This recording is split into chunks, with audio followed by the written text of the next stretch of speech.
Hello ladies and gentlemen, Sticky Yuta here, and today I'm bringing you a guide for Nex masses.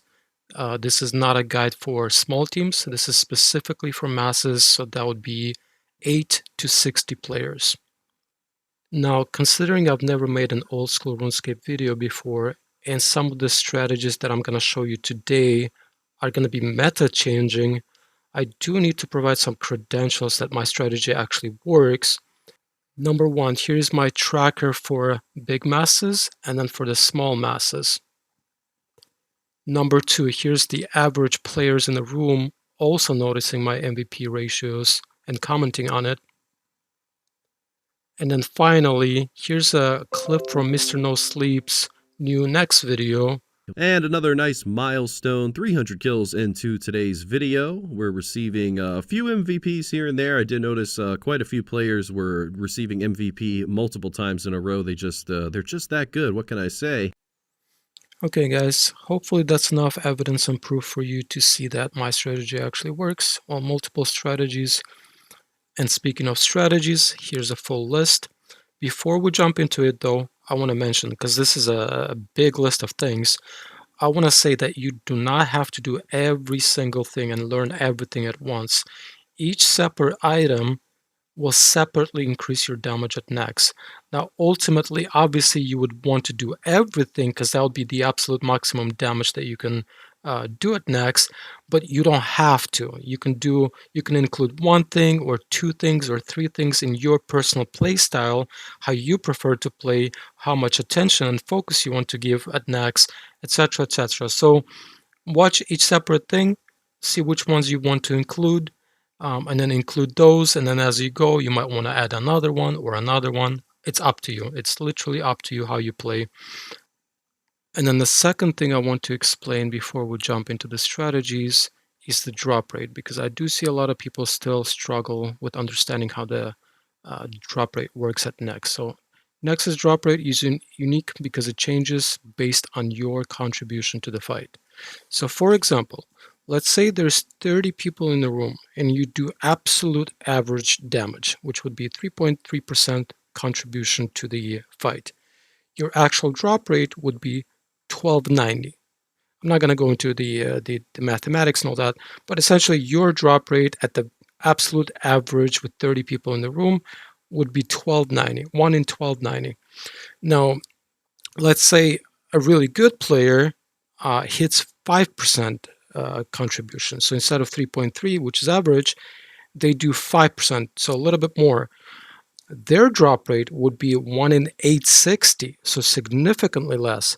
And then if they also hit the MVP, so if they have 5% contribution and the MVP, their drop rate would be 1 in 782, so even less than that. Now, for the leechers, you know, those people who sit in the corner, they just spec a mage and just AFK the rest of the fight, right? So they do absolutely minimal damage. My estimation for them is roughly 1 in 5,000 drop rate.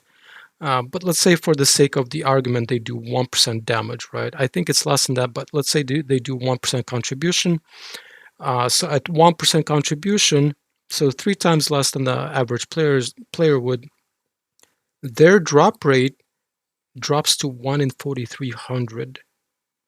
So I do not recommend leeching. I definitely, that's an insane drop rate. So leechers, they shoot themselves in the foot by not doing the damage, you know. So, but you know, different people want to play differently. Maybe they're AFK doing something else and they just want to click once and then AFK the rest of the fight instead of just being logged off completely, right? Because they might not be able to give the attention to the fight. But anyway, this is how the drop rate works and why it's so important to increase your damage at Nex and try to do your best. And the frequency of MVPs is just an indicator of how consistent are you at the doing good damage, right? Because sure, some other people might snatch an MVP from you, but if you're consistently getting MVP every 3, 4, 5 kills, that's a good indication that every fight you're doing pretty well. I would even say getting an MVP every 8 kills would still show that you're doing pretty consistently good damage. So let me show you all the different ways that you can increase your damage. And we are starting with food. And right off the bat, I'm going to tell you to stop using brews. There's multiple reasons. The primary reason is loss of damage.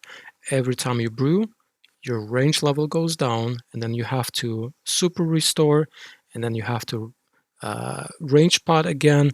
And typically, when you're doing that, especially multiple times throughout the fight, you are going to shoot next with a lowered range level because you can't just instantly brew, super restore, and range pot. You're either missing out on attacks or you're shooting next with Nex or a mage with a lowered range level. So I'm going to tell you to stop using brews. And then the other reasons is you can't use saturated or imbued heart.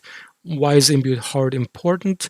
Because 4 of the phases, the Nex uses mage attacks, right? So only one phase she uses range attacks, and then of course she uses some melee attacks here and there. But most of the fight, so basically 80% of the damage coming from Nex is going to be mage damage. So actually using saturated heart significantly reduces the damage you take, which means you have to eat less, which means you can shoot better, yada yada yada.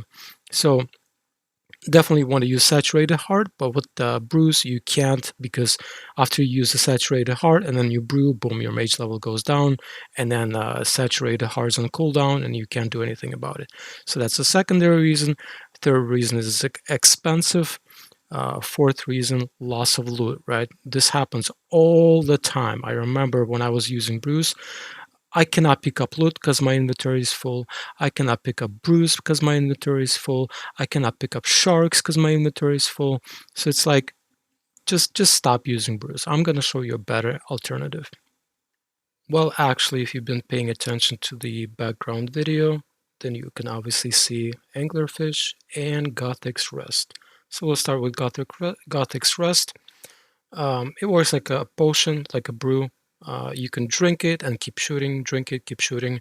It heals 5 HP per sip, and it has 4 sips per cup. So each cup heals 20 HP in 4 sips. I use Gothic's Rest in emergencies. So, for example, 5th phase takes too long, and I don't want to eat anglerfish in the 5th phase, right? Because it will put my attack on cooldown. So that's what I use the Gothic's Rest for, because it's like just like a brew. You'll drink it, keep shooting, keep drink it, keep shoot it.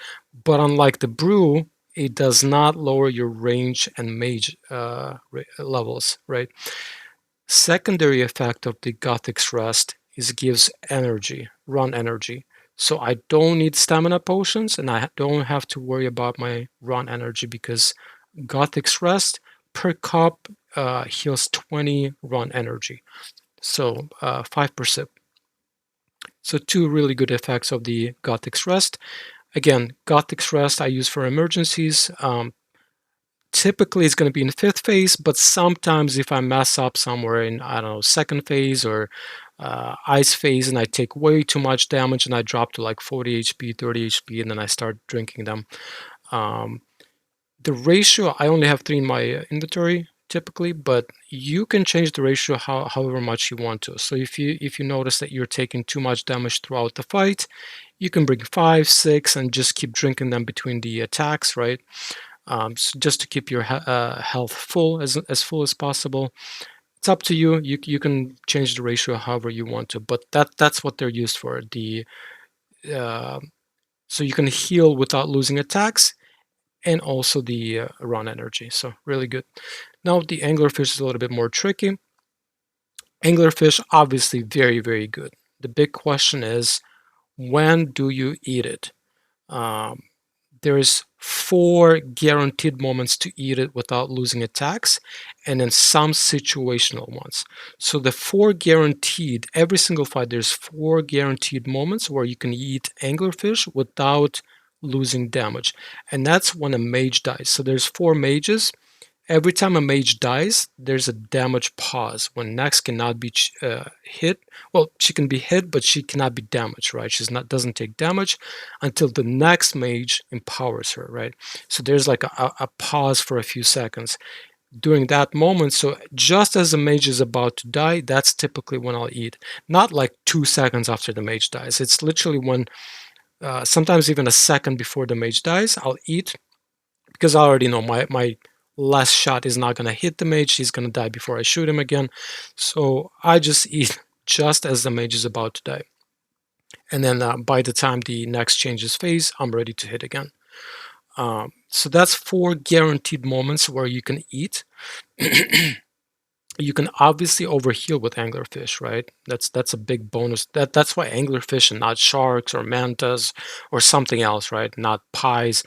Specifically anglerfish, because you can overheal, right? So all throughout the fight, you can overheal. Every time a mage dies, you overheal. Next phase, next mage, you overheal. And then you get to, ideally, you get to the last phase, which is the most difficult one. You get to that phase ideally with 121 HP, right? Or 110 HP or 115 HP, right? So you can tank the 5th phase without ever having to eat during the 5th phase. That's ideally. Sometimes mistakes happen. You take too much damage in ice phase, or you take a special attack like contain, for example, or something happens. You might take too much damage. In that case, start chugging your Gothic Stress while you're shooting. And then as the last mage dies, you eat your anglerfish. And then during the last phase, if you still take too much damage and you're getting chunked out, you drop below 60 HP. You just keep drinking your Gothic Stress between shots. Again, you can change the ratio however much you want to. You can bring more Gothic Stress, less anglers. Just depends on your playstyle, how much damage you take, how much you need. So those are 4 guaranteed moments when you can eat anglerfish, and there's some situational ones. For example, during the first phase, when Nex does her charge attack, she cannot be damaged during that charge attack. So that's your moment to eat. When she does it, you eat, she lands, then you start shooting again. And then other situational ones is, for example, you're on one side of the room, let's say north side, with the Nex, and then you got to run all the way to the last mage. So you got to run across the room, really long run, whatever. That long run gives you the time to eat the anglerfish without losing an attack, because you run for so long that by the time you get to the next target, your attack already cooled down from that anglerfish. Does that make sense? So, and vice versa. Let's say you're killing the last mage, and the next is literally across the room on the other side. So while you're running, you can eat once, eat one anglerfish, and then get to the next, and your attack should be cooled down by then. So 4 guaranteed moments to eat anglerfish. In emergency or when you're taking too much damage, you eat Gothic Stress, and that way you're basically maximizing your damage because you're not lowering your range level with Bruise. So stop using Bruise, start using anglerfish and Gothic Stress. And that brings us to the next point. Because you're not using Bruise, you don't have as much food, right? Your trips are going to be shorter, which means you're probably going to want to learn to do quick banking. Quick banking, what is quick banking? It's when you teleport out using the altar, you get to the bank by the next, you quickly bank and you get back into the next room without without the door closing, essentially, right? That's the quick banking. So that you're not losing on the KC, so you don't have to wait outside for a minute or 2 minutes for the next skill. All right, guys, let me show you how to set up your bank for quick banking, right? Because that's important. First and foremost, you want your primary gear that you're actually going to be wearing. Now, whether you do it horizontally like I do or vertically, it's up to you. You can do both ways. I prefer horizontally. So here's my gear that I'm going to be wearing. I prefer to do like this. Right. So basically 10,000 makes it easier. So let's say this is what I'm going to wear.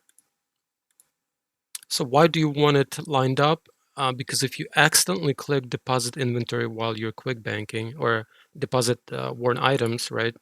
So while you're trying to do deposit inventory, but you do a deposit worn items, obviously you want to quickly be able to grab everything, put it on.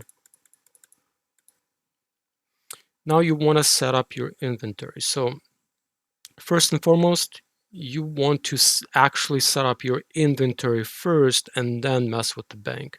So let's say, for example, I'm just gonna switch things around, whatever, and then I'm building an inventory. So let me show you. You can build your inventory however you want to. If you want your items at the top and then food at the bottom, or food at the top and then items at the bottom, it's up to you how you go about it. But first, set up your inventory how you like it, right? So let me go ahead and do that and I'll show you. Okay, so I got my inventory set up the way I want to. When I go into the room, this is how I want it, right? Well, except this, I'm gonna move this around, but I'm not gonna mess with this too much. But anyway, so this is the inventory. Now you want to set up the bank. So you're going to go down the list of items. So Xerath first, Ruby Bolt second,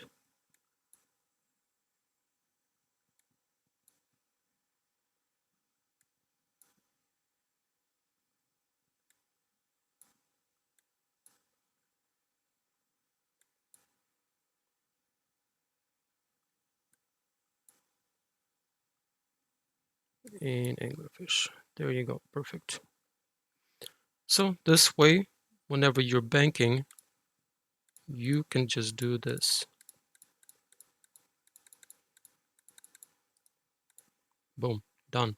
So obviously it's going to take some time, a couple of tries to get used to specifically the items that it's not a single item. So for example, Ruby Bolts, the Prayer Pots, the Gothic's Rest. These items will get used. You're going to have to get used to clicking, 3 times on the Prayer Potion, 3 times on the Gothic's Rest, and that's just going to become a muscle memory for you after about 10, 15 maybe times that you're going to bank. You can obviously just practice it in the, Castle Wars. You can just set it up, practice a few times before you actually go to Nex,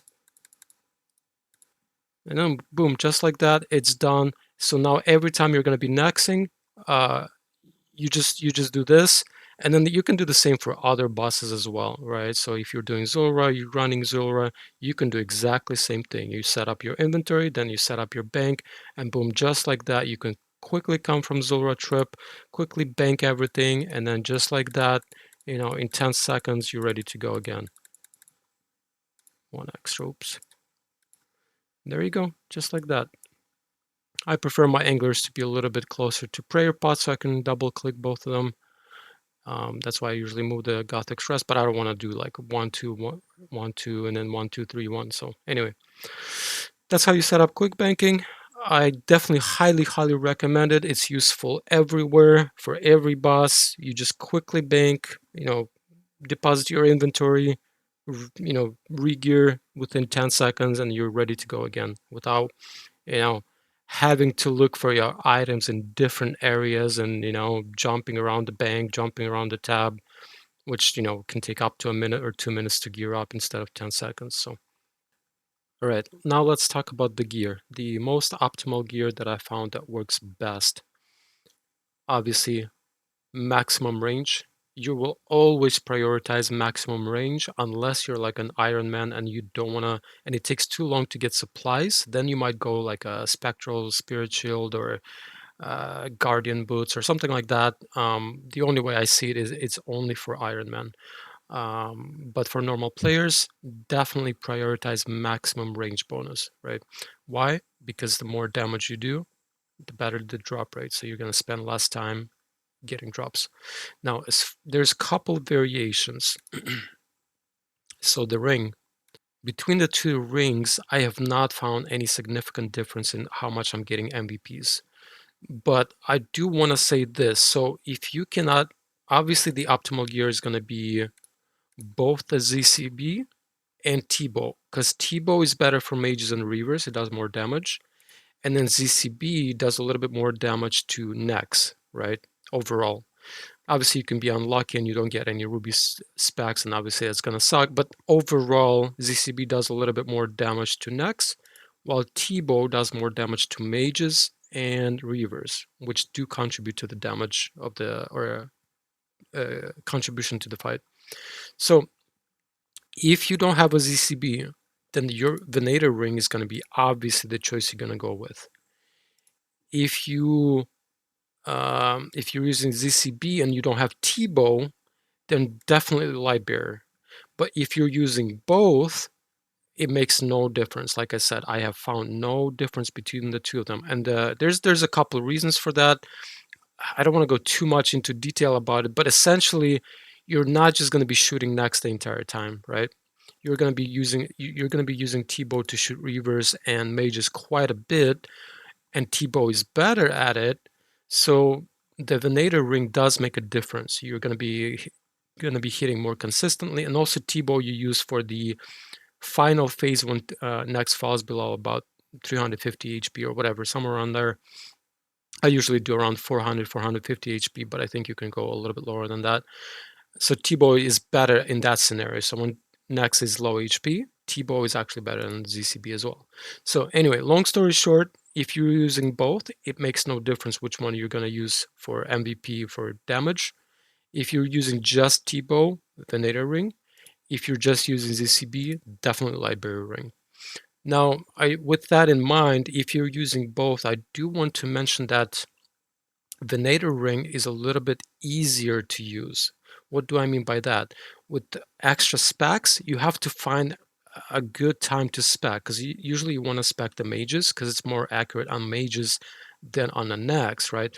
So, but to get the most out of your spec with ZCB hitting a mage, you need to hit the mage when it's full HP, right? And that can be tricky because other people are hitting the mage possibly earlier than you, and then you spec a mage, but the mage is already like 70% HP. You're not gonna get that 110, spec. So it's a little bit trickier. On top of that, you're losing HP every time you spec and it's successful spec. You're losing 10 HP, but potentially more, potentially less. Depends on your HP, obviously. 10% of your hit points. So if you're at 9 HP, you're going to lose 9. If you're at 50 HP, you're going to lose 5. But basically, every time you spec, you lose a little bit of HP, which can potentially contribute to less damage, because if you find yourself in a situation where you're taking a bunch of damage and on top of that you're specking, losing even more damage or even more HP, you're going to find yourself in a position where you might have to eat when you don't want to. And that eating will result in losing an attack, for example, and that can result in lower damage, right? So, like I said, if you're using both, I have found no difference, but it is a little bit easier to use the Venator ring. So keep that in mind. The other variation would be the blowpipe with dragon darts versus T-bow. If you cannot afford T-bow, so let's say you have ZCB, but you cannot afford T-bow, absolutely bring a blowpipe with dragon darts, because you're going to be using them for Reavers, which is a very, very easy damage and very easy contribution to the fight, which results obviously in bigger drop rate or better drop rate for next items. So you definitely want to bring, if you cannot afford T-bow, definitely bring Toxic Blowpipe with Dragon Darts. And then the last variation is what happens if you cannot afford both.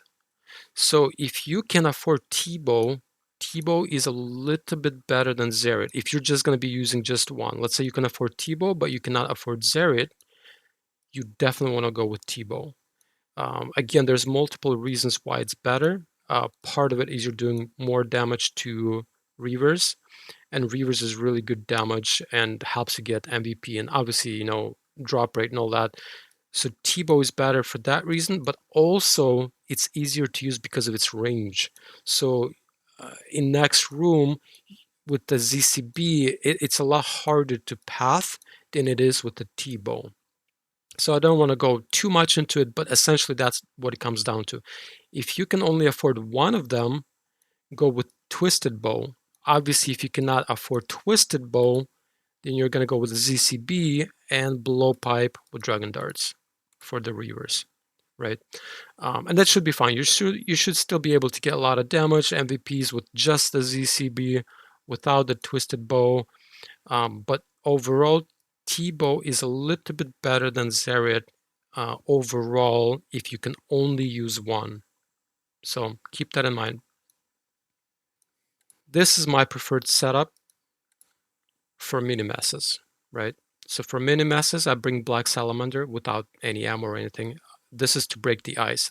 Would be for mini masses. Now in big masses, I swap Salamander for Slayer Helm. Slayer Helm is a mandatory item for masses more than about 20-25. Why? Because people spread the cough. You definitely want this for the first phase. So first phase, you see which way cough is going to go. If it's going towards your direction or group of people by you, you put on the Slayer Helm, and then once the cough clears up, everyone stops coughing, you switch back to the Masori. So this is for big mass. This is my preferred setup. Now, obviously, Saturated Heart, Divine Bastion, you can use them both at the same time because they have exactly same cooldown. So this is how I prefer to use them. So 1, 2, and they cool down at exactly same time if you use them at the same time, right? So exactly 5 minutes both. Now, I prefer Sanfew serums. They work like a super restore. Essentially, if I do get coughed on, I use Sanfew, a dose of Sanfew after the cough clears. It happens rarely, but it does happen. And then the second use of it is the anti-poison, right? So if I get poison, I will also use Sanfew. And then the last option is, let's say there's a lone kill and I run out of prayer potions. I use this as a last resort. This is why I prefer Sanfew over like anti-poison or antidote plus plus, whatever.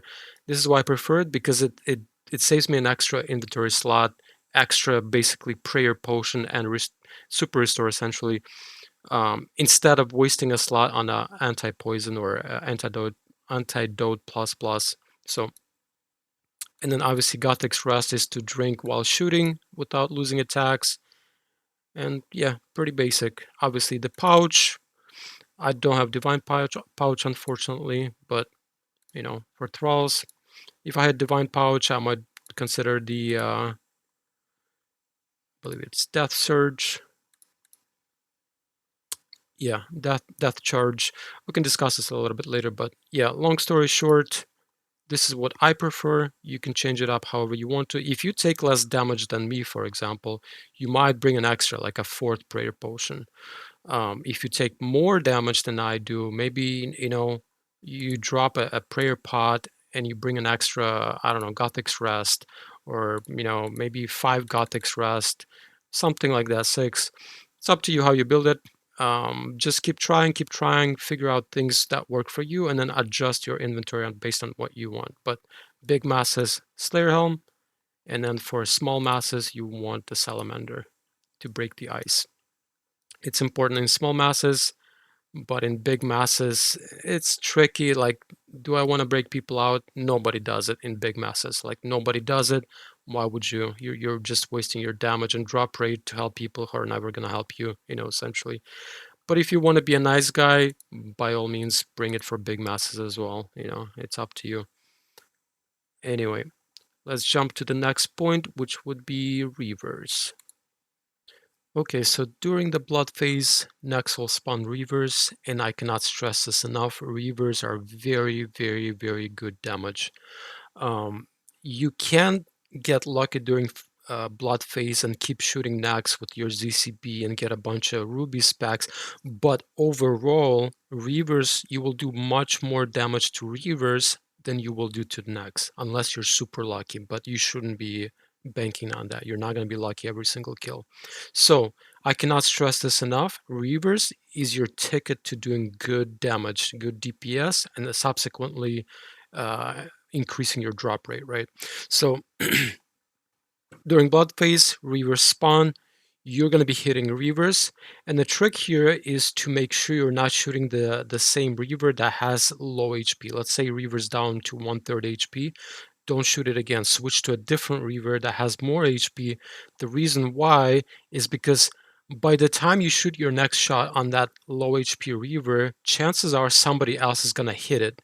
So while your arrow flies, the Reaver dies, and then your arrow doesn't do any damage. Arrow or bolt or dragon dart. So the trick is you want to be hitting Reavers as much as you can, but don't hit the ones that are low HP, or sometimes you'll be able to tell, like, even if it's like half HP Reaver or maybe even more, but you saw hit splats from like 10 different people. Also avoid those, right? Because again, by the time your arrow lands, chances are those 10 people will kill the Reaver before your arrow actually lands and does damage, right? So Reavers, very, very good damage, and it's especially true for people who don't have the max gear. So if you don't have T-bow, you don't have ZCB, it is crucial that you bring a blowpipe and you shoot the Reavers as much as possible. So like if you're an Iron Man who doesn't have the max gear, or maybe you're just poor and you're rebuilding your bank, bring a blowpipe with dragon darts and just smash the Reavers as much as possible. And you will do it every single blood phase. Now, there is a warning. I want to give a very, very clear warning. Do not focus Reavers if your team is less than 13 people. So if it's less than 13 people, by focusing the Reavers, you're actually extending the fight significantly by 5, 10, 15 seconds. So overall, potentially even more. You could extend the fight by like a full minute just by hitting the Reavers and not Nex. You could potentially increase the kill time by a minute if let's say mass is about 8 people or something like that. So masses smaller than 13 do not focus Reavers aside from that initial 1 or 2 shots when Nex is, does the Reaver spawn and you're basically healing her if you hit her. Obviously, during that little 2-second window, you want to hit the Reavers, and as soon as Nex is able to be damaged again, you switch to Nex in small masses. But if the masses are more than 15, by all means hit the Reavers. Free damage, free contribution, free drop rate. So definitely highly recommend. And even if you have ZCB, it's still better to use a blowpipe or T-bow on Reavers than it is to keep hitting Nex during blood phase. So keep that in mind. All right, next up, optimal Thrall usage. So Thralls, you obviously spawn them in the beginning. You want to spawn them close, not very far, because they travel slowly. So you want to be close to where Nex spawns, spawn your Thrall, and then move away to wherever you want to stand. That being said, all throughout the fight, whenever there's a big movement around the room, you will respawn a new Thrall. Because very often, I'll provide some clips here, you will see the Thralls get stuck or they travel so slowly that by the time they get to the next target, you've already switched to the next target after that. So it's crucial that you spawn your Thralls whenever there's a significant movement in targets, right? Because Thralls traveling for 15 seconds, that means Thralls aren't doing any damage. Thralls getting stuck in the corner, you don't know if it's your Thrall, you don't know if it's somebody else's Thrall. It's just stuck there, standing there, because it doesn't even want to go target the new target. So with Thralls, obviously it's expensive, but think of it this way. You spawn a Thrall every single fight, right, at the beginning, and then it gets stuck, and then it doesn't do any damage, or it travels too slow to actually do any damage. So you've spawned that Thrall for only about maybe 20% of its maximum damage, right? But you still do it every single fight. Every single fight you spawn a new one at the beginning of a fight. So why wouldn't you do the same thing for in the middle of a fight, right? For the same value, 20% of the value of the Thrall that you normally spawn, why wouldn't you do it in the middle of a fight for the same reason? You spawn it, get 20%, you move to the next mage to the new area of the map or a new area of the room, spawn a new one for the same 20% damage that it's going to do. So highly recommend that you respawn Thralls whenever there's a big movement in the around the room. So okay, next up is damage loss prevention. So this will specifically relate to shooting too early or shooting too late. So at the beginning of the kill, the Nex gets empowered by all 4 mages, and then she has to be empowered by the first mage, right? So they all shoot like little blue spells at her, and I'll provide a slowed down clip of it. So very often what happens, people will shoot too early before that little blue spell from the first mage hits Nex. They already start shooting, but all of those shots will do no damage. So in this screenshot, all of these arrows flying at Nex, they will do no damage. So all of these people who shot, they put their attack on cooldown, right? Because there's a 2-second, 3-second cooldown before you can shoot again. So you want to wait before the little blue spell hits her, or just before it hits her, you can actually start attacking her. But it's like one tick, essentially. And this will happen all throughout the fight. Every time she shifts phases, a mage will shoot that blue spell at her. It has to hit her before she can be damaged, right? Or just before it hits her.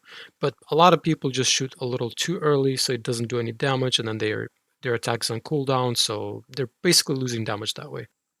All right, second portion of preventing damage loss is shooting too late. So all throughout the fight, there's certain HP thresholds for Nex when she becomes invulnerable, and she will announce a specific mage. For example, she will say, Umbra, don't fail me, or Kruer, don't fail me, or Glacius, don't fail me. At that point, she becomes completely invulnerable, and it's important for you to learn those thresholds, know when she becomes invulnerable, and don't shoot too late. So very often you will see the people will just keep shooting, keep shooting, keep shooting until sometimes even 2-3 shots while she's invulnerable. So you want to learn those thresholds and not shoot too late and predict when she's about to become invulnerable and start moving to the next mage, right? Because other people will shoot her again. There's always going to be people who are going to be just out of pilot shooting her. So if you want to increase your damage, then you need to learn those thresholds and stop attacking and move on to the next mage and just wait for her to announce that mage, and then you can start shooting that mage immediately, right? So you're not losing your attacks on invulnerable Nex. And those are two ways that you can prevent losing damage. Don't shoot too early, so wait for the blue spells to almost hit Nex. It's literally just like one tick before it hits her.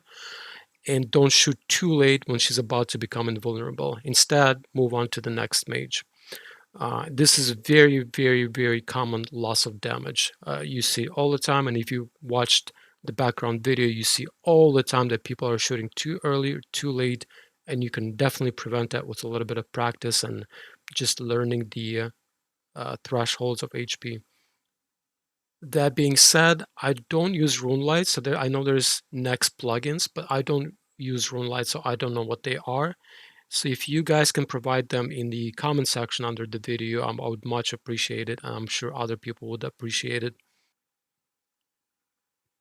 All right, guys, let's move on to damage reduction. Damage reduction is essentially taking less damage from Nex, which you can do a lot. You can reduce your damage more than double.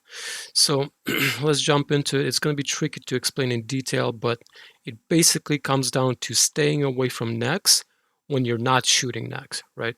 So Nex spawns right here, start of the kill. I'm over here right now. You damage her. She's about to announce the first mage, which is this one. So what you want to do is, if you're on this side, you will move to one of these squares. So the closer one is for crossbow range attack, and then this one is for T-bow or long range crossbow, which I wouldn't recommend. So basically Nex cannot reach you. So this is the third tile from the edge. So 1 tile, 2 tile, 3 tile. So third tile, and this is going to be all around the room. This is what I marked all these tiles for. This is for you. I don't really use them. I only have a couple tiles normally marked just for reference. But essentially I marked all of the tiles where Nex cannot reach you. If she's in the center, if she doesn't move whatsoever, she cannot reach you on any of these outside tiles, right? All of these. So she can only reach you 1 tile closer. So basically, let me erase some of this crap. So first stage, you damage her, she announces the mage, you move to one of these squares, one's for crossbow, one for T-bow. you start shooting her. Now, if she doesn't stay there and she, let's say, moves one tile here, you can actually go to the other side of the mage over there, and as long as she stays somewhere around in this lane and doesn't move into this way or into this way, you can stay in that third tile from the edge and shoot the mage without her reaching you, right? Vice versa, if you started on this side, you will simply move to one of these tiles right here, and if she stays here, you can shoot the mage without taking damage from Nex.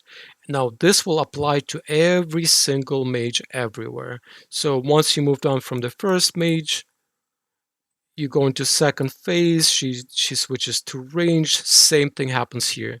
Once she announces the mage, you can move to this tile. As long as Nex is somewhere around here, you will be safe right here, right, on that third tile. If she moves in this way, though, you'd probably want to be on one of these tiles. Now, I don't mess around too much with running constantly. If I have to, I'll eat some damage and I'll just stay here and try to do as much damage, because the more you run around, like long distances, the more damage you lose. But effectively, you can do this, staying away from Nex whenever you're not shooting Nex, whenever you're shooting Mage or Reavers or something like that. Just stay away outside her range. I know there's a plugin that shows you the exact range of Nex, so I definitely recommend getting that. I don't know what it's called, so somebody comment in the section below. And then there's a couple specific phase-specific mechanics that you can do to reduce damage. So second phase, when she becomes ranged, the damage that you take from her range attacks are based on how far you are from where she shot those attacks, right? So let's say you were over here and she shot and you moved closer to about here, you will take like 30 damage. But if you move away as far as possible to the wall, you will take like 1 or even 0 damage, right? So this is important to understand. The damage is calculated upon the projectile hitting you, not when she shoots it, right? So she can literally shoot you, and you can move further away while the projectile is flying at you, and you will take less damage. Same thing applies to prayer. You can pray mage. Let's say you're killing, let me erase some of this stuff. Let's say you're over here and you're shooting the mage, right? This is again during the second phase. You're shooting the mage, she's hitting you, right?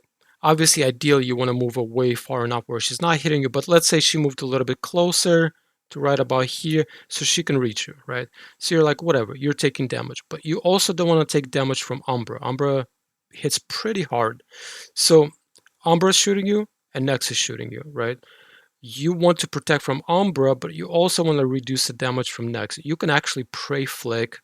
You can pray mage when Umbra is shooting at you, and as you watch the projectile fly towards you, just before it reaches you, you pray range, and it will actually reduce the damage because it's calculated upon hitting you, not when Nex shot it, right? This is specifically for second range. And then you can also move the one square further between attacking the mage. You can move one square a little bit further from Nex to reduce the damage even more. So this is for second phase. For the third phase, the blood phase, this is very, very, very, very important to understand. Nex will prioritize the targets that are furthest away from her. Typically, they're going to be here or here. So you want to stay closer. You don't want to be bulked up with a bunch of people. And another thing also, her mage attacks are 3x3 AoE. So let's say she's shooting somewhere over here and you're standing next to them, it will also hit you. So you definitely don't want to be grouped up with people max range from Nex, because everybody's going to be taking that damage.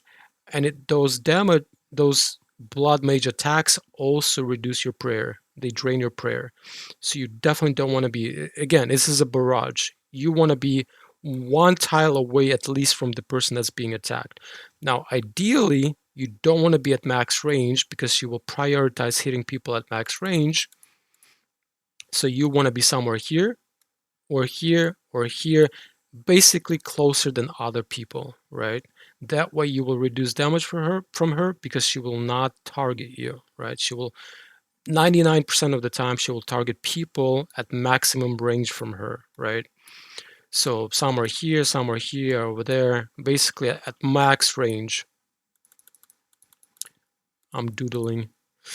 So second phase, stay closer, don't be too far, and don't group up with other people because you'll be barraged by her attacks. Again, it's 3x3, so something like this. If she's hitting somebody in the middle, she'll be hitting all 3 tiles both ways. So important to understand, and she's going to be also be healing from those attacks. So you want to be not packed up altogether, right?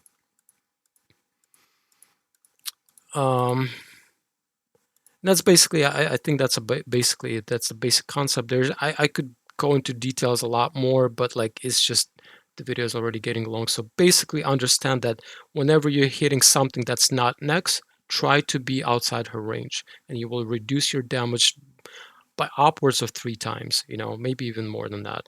So definitely recommend that you learn to.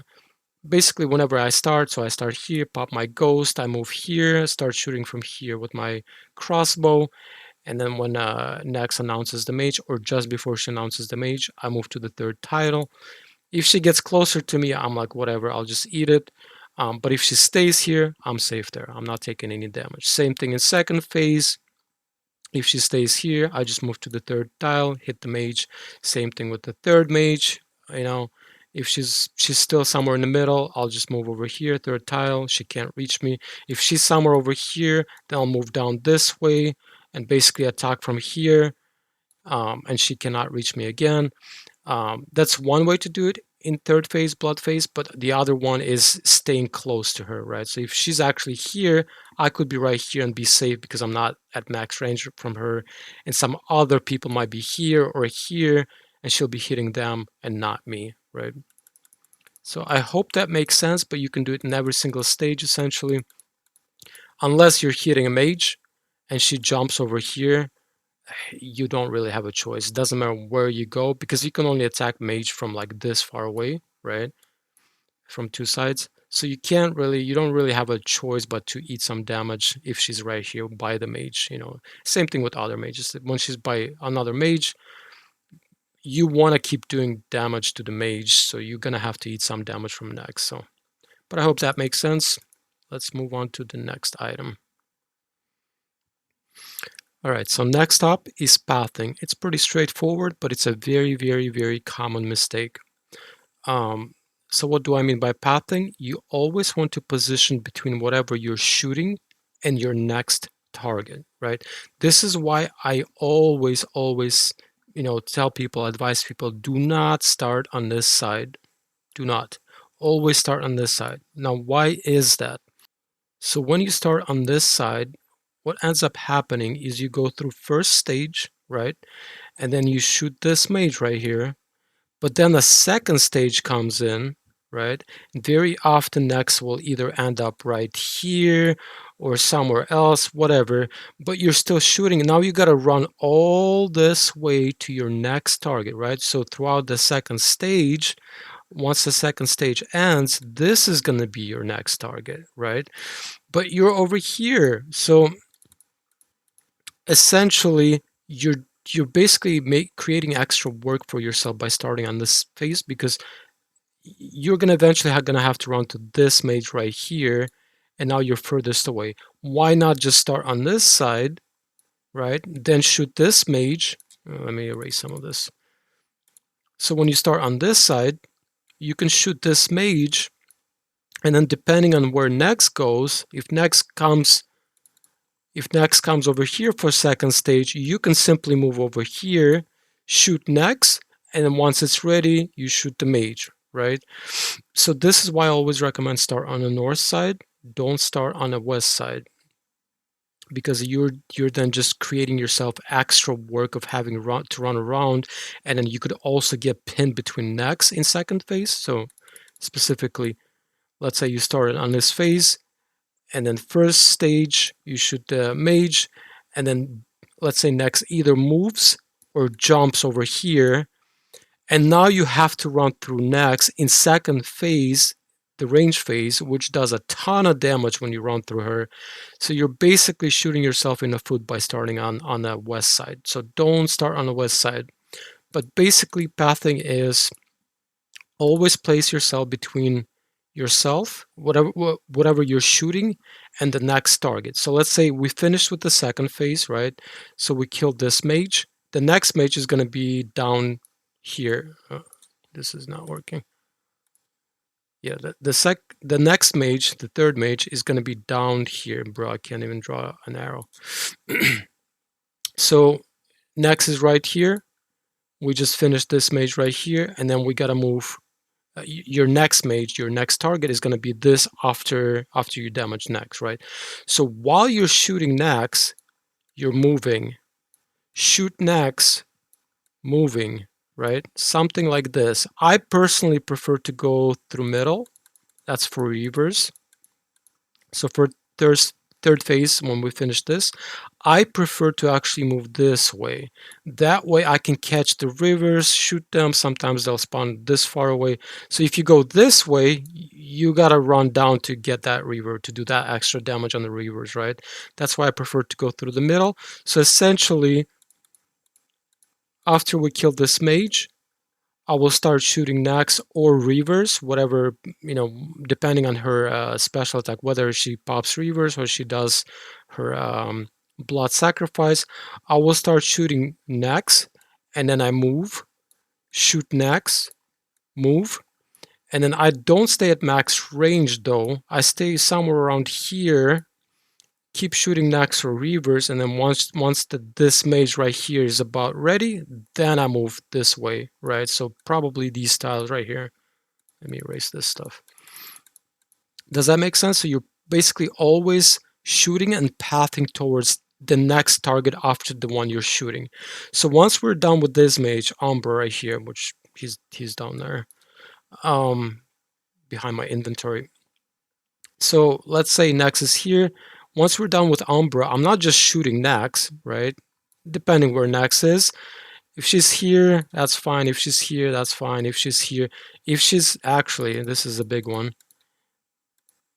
If Nex is right here, which happens quite often, while you're finishing the Blood Mage, right, Cruer, while you're finishing this mage and Nex is right here, it's imperative that you make through Nex as soon as possible. Because if she creates Contain, and you've already damaged Nex to the point where this mage right here is ready to be shot, you're stuck behind Nex. You cannot do damage to this mage because you're stuck behind her, the ice wall Contain. So it's imperative when Cruer is about to die, this mage right here, the Blood Mage, it's imperative that you try to make your way through here immediately. So in case Nex blocks this path, you're already here and you can start shooting this mage as soon as possible, as soon as he's ready. So basically that's the basic concept of pathing. You always want to be pathing towards your next target. Don't just stand there and shoot Nex and then she announces mage, but you're so far away, but now by the time you get to the mage, he's already dead from other players and you just lost a chunk of damage, right? So you always want to be pathing towards your next target. While you're shooting whatever you're shooting right now, path towards the next target. I hope that makes sense. But it's a very, very common way that people lose damage. They're just not in the right place. And that brings us to an entire all phase guide. So I'm going to show you specifically what to do in each specific phase. In big masses. So for big mass, you will start here, pop your Thrall. If you're using crossbow, you will move to this square right here. You will shoot Nex. If you're using T-bow, you're going to move to the tile just south of that marked tile. This is the max range for T-bow, right? That way, with the T-bow, as soon as Nex announces this mage, you can simply move one tile to be outside the range of attack of Nex, preferably. Well, ideally, I should say. Either way, if you're using crossbow or T-bow, as soon as she announces the mage or is about to announce the mage, you will move to those for this tiles, which is these two. One for crossbow, one for T-bow. Once you kill this mage, so first phase is ending, you kill the mage, you will move back down to this tile for crossbow, or this tile right here for T-bow. You will start shooting next for second phase. This is the range phase. If Nex moves up, you will move this way because you want to stay at max range from Nex during the second phase, right? To take as little damage as possible. But at the same time, you want to be close enough to this mage because once the second phase ends and she announces the mage, you need to be shooting this mage, right? So you want to be staying close. Now, occasionally, Nex will move up, you will move down, but she will also move this way. If that happens, don't keep running away from her. Simply run to the other side because again, you want to be close to this mage, right? Okay, so second phase is ending. She's announcing this. Oh, let me erase that one too. So she's announcing this mage. You kill it while trying to stay far away from Nex. So blood phase is coming up. With blood phase coming up, depending where you are, if you're here, you will move through this way while you're shooting Nex or Reavers, right? So if Reavers spawn, you shoot the Reavers. You will make it through Nex and try to be close to Kruer, the blood phase mage, right? This is one pathing.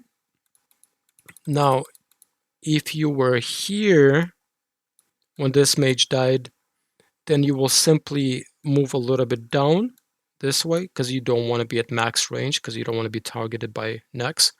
So you will simply move down here, and also it depends where Nex is, right? But basically you move in closer to the Nex. You don't want to be at max range from Nex while you're shooting her or Blood Reavers. You want to stay close because again, during Blood phase, she will target people at max range from her, typically. So you will move closer to Nex depending where she is. You will kill the Reavers, you will kill Nex or do damage to Nex, and then she's just as about to announce Kruer, which is the mage right here.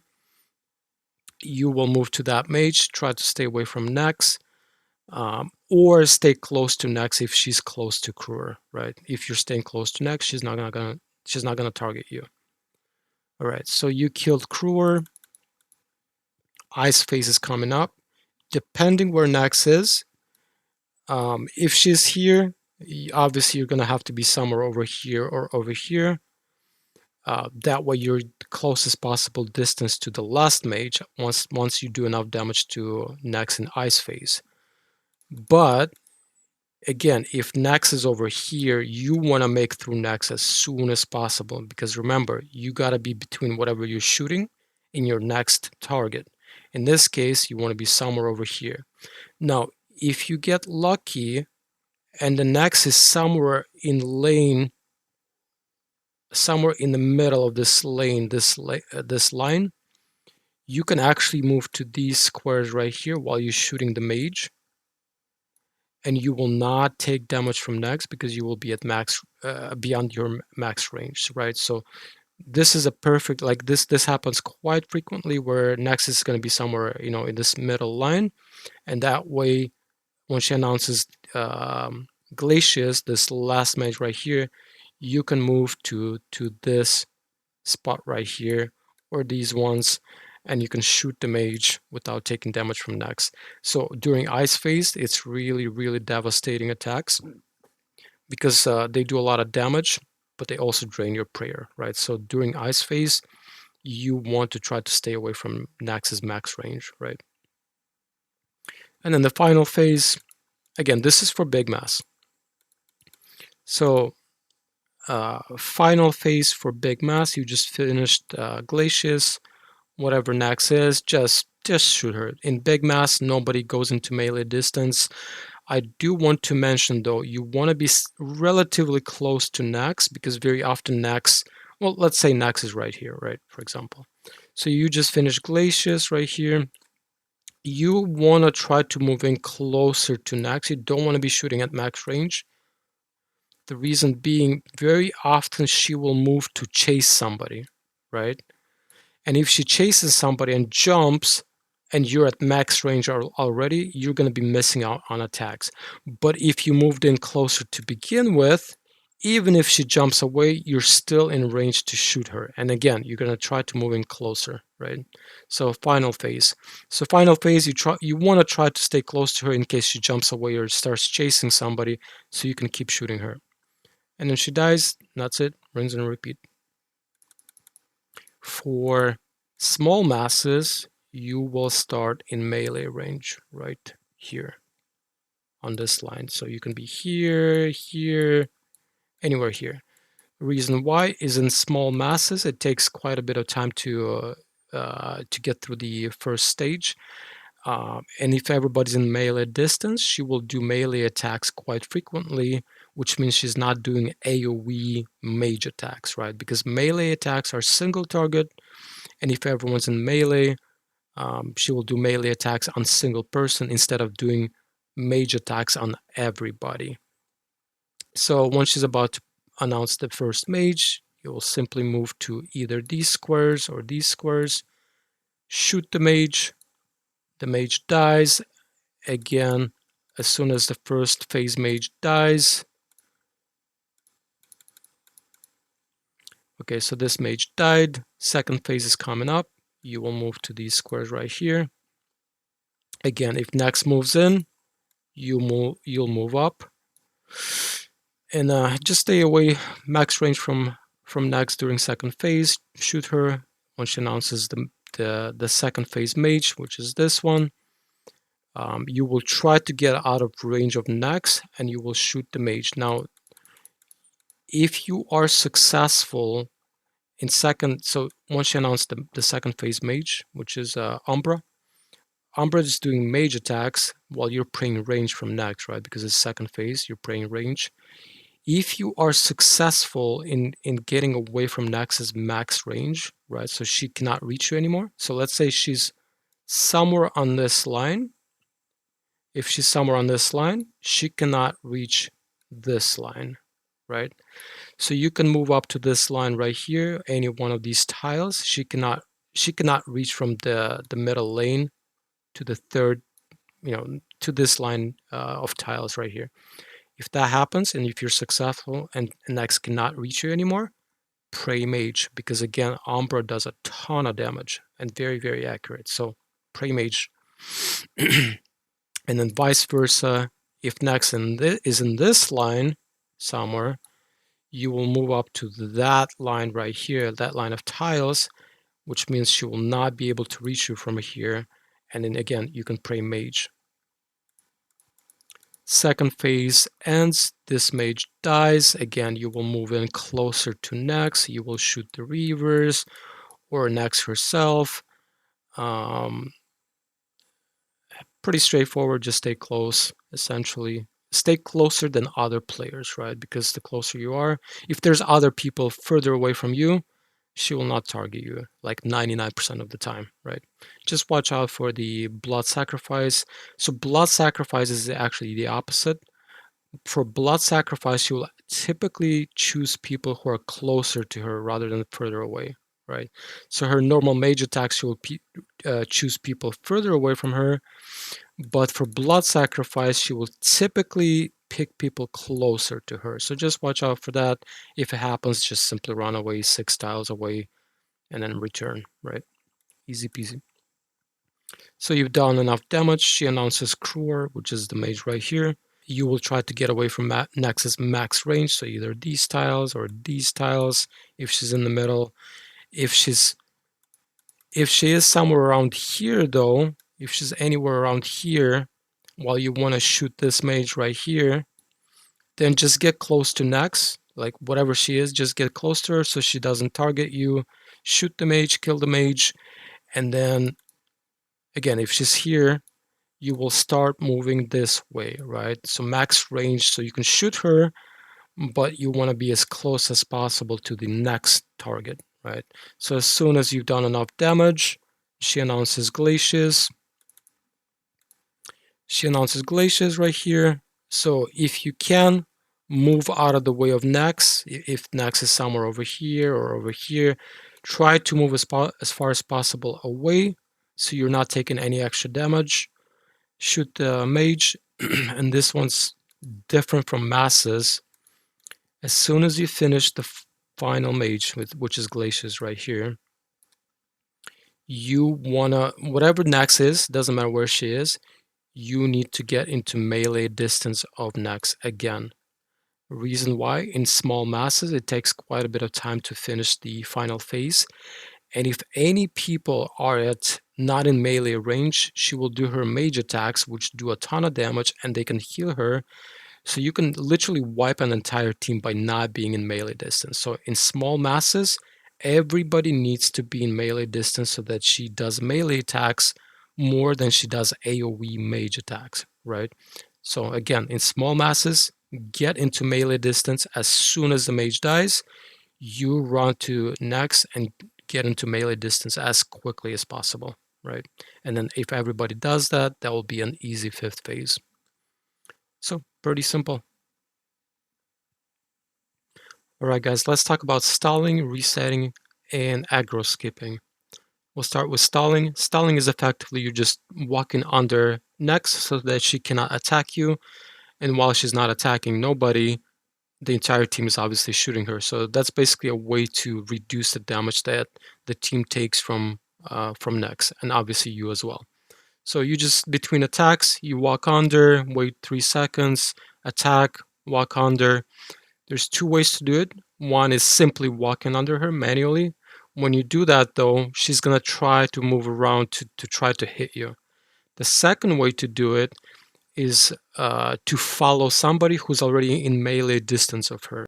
Now the trick here is the first time that you want to follow somebody, you first want to walk under Nex and then follow the person who's in melee distance of her.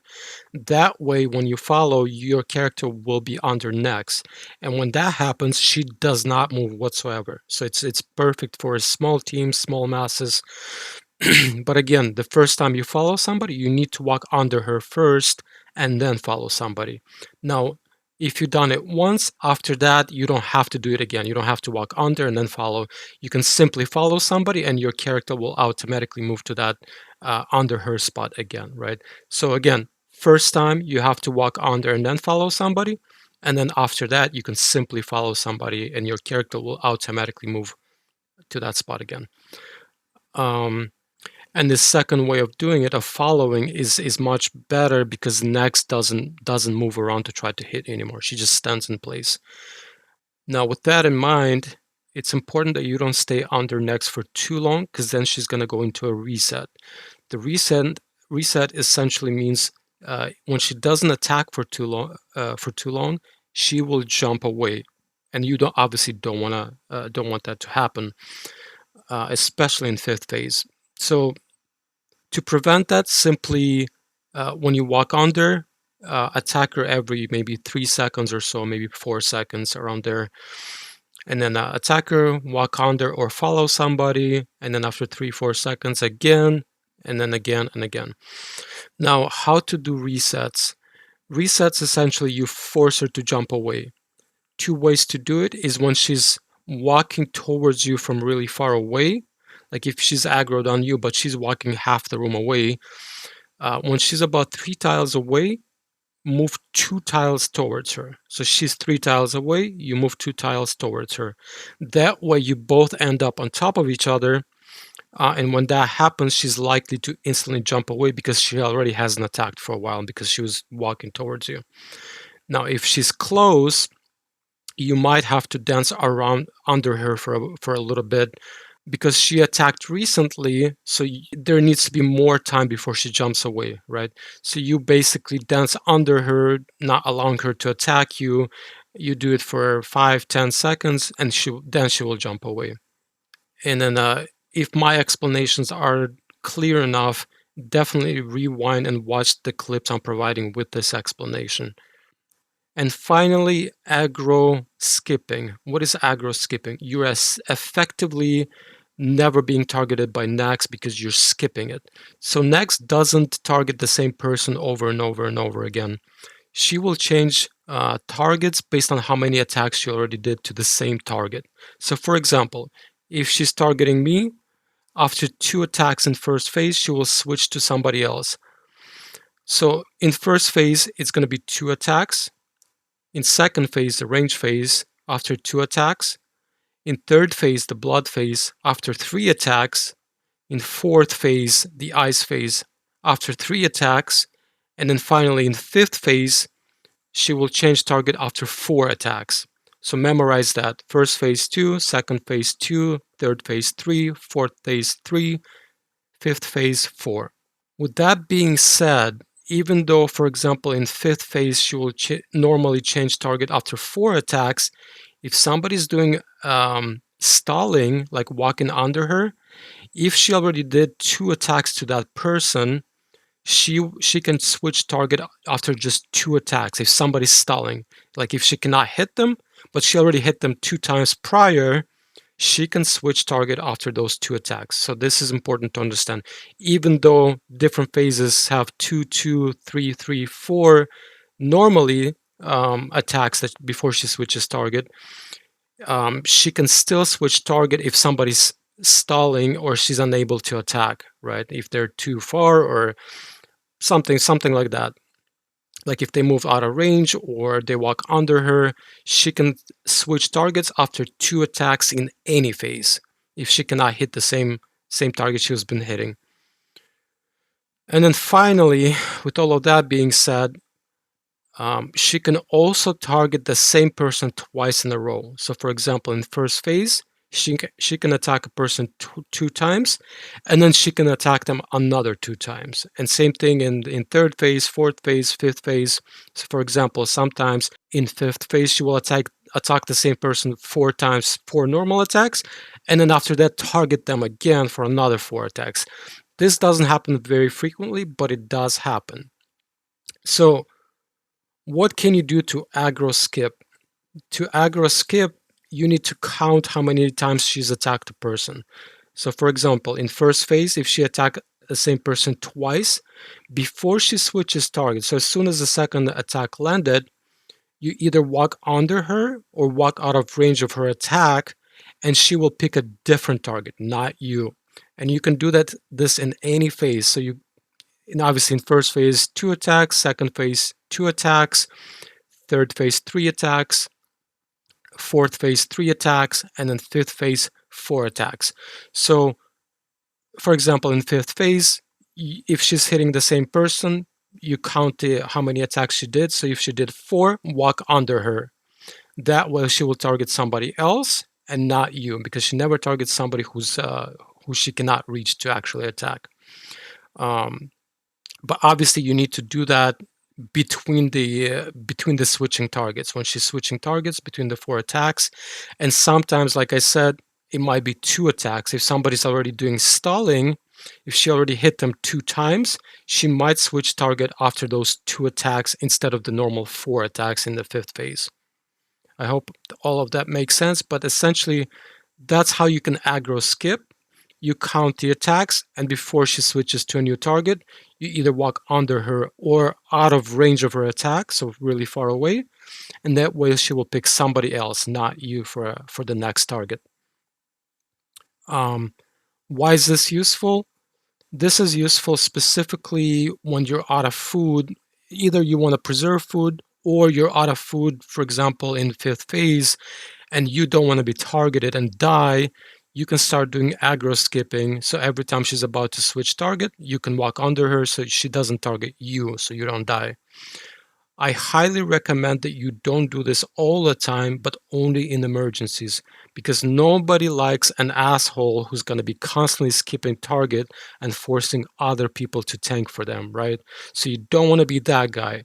So again, only do it if you have to. If you're out of food or almost out of food, only then start aggro skipping. Otherwise, you will be known as the asshole, right?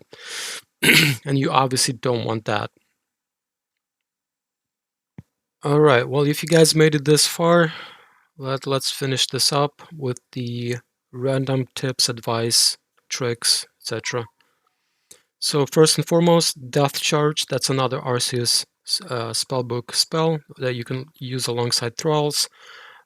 Basically, when you kill something in next room, so be it Reaver or a mage, you have to do the last hit, of course, for it to work, but it's going to give you a little bit of extra spec. I personally don't use it. I don't have Divine Rune Pouch. So without Divine Rune Pouch, it's an extra 2 inventory slots for the spells. But if you do have a Divine Rune Pouch, it's going to be just 1 extra inventory space that you're going to waste. But it's up to you whether or not you want to mess around with it. I personally found that it's tricky to use. It's not very useful in masses. It's more so for small teams. So I did not find it very comfortable to use. It's quite difficult to use. It splits your focus. It's just not for me. But you can definitely mess around with it, see if you like it, and you could probably implement it into your play style. Second tip is find a rhythm. So less talking, more shooting. Once you find that rhythm, next skills just go quickly, just go. But if you start talking, if you start chatting, arguing, etc., it breaks your rhythm, and you end up sitting in bank talking, or even in the next room you're talking, you're not doing DPS, you're lowering your drop rate. So my advice is find the rhythm, focus on the fights, and then when you find that rhythm, like I said, it just goes. Like you can get 200 300 KC in a day just by finding that rhythm. But without a rhythm, it becomes like a chore. So if you're going to be doing my method of anglerfish and quick banking, and before you get really good at it, you might struggle with getting enough KC to get back in the room, right? So if you're only getting like 1 or 2 kills per trip, you might end up running out of KC, ancient KC, to get back into the bank area. If that happens while you're learning the ropes, go to big masses, because in big masses you take less damage. So in big masses you can stack up KC and then go to small masses, right? So this is specifically for small masses. You might struggle with KC. In big masses typically you won't. So that's my recommendation. Instead of standing outside, in the killing the minions outside the Nex area for KC, instead of doing that, because it's just a waste of time, go to a big mass, get the KC there, because you're going to be steamrolling through the kills really quickly, not losing much HP and food, so your trips are going to be more kills per trip, so you're going to stack up KC, and then after that you can go to smaller masses, and then that way you don't really struggle, and then optimizing your time so that even in big masses you can get drops, instead of being outside the next room killing the minions for KC, at least be in a big mass where you can actually get a drop. Altar usage. So there's 2 ways to use it.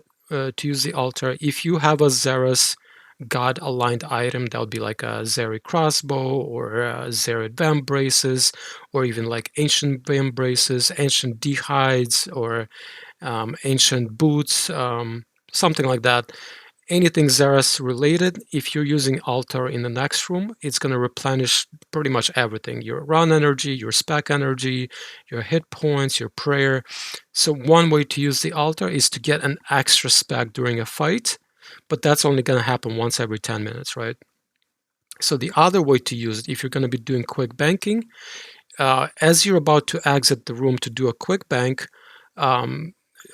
you can use the altar to reset all of your stats, specifically HP and prayer, right? Because you might not have enough time to eat at the bank. So instead, use the altar to refill yourself completely, do the quick banking, get back in the room, and then boom, you're full HP, and now you don't have to eat, you don't have to do any of that.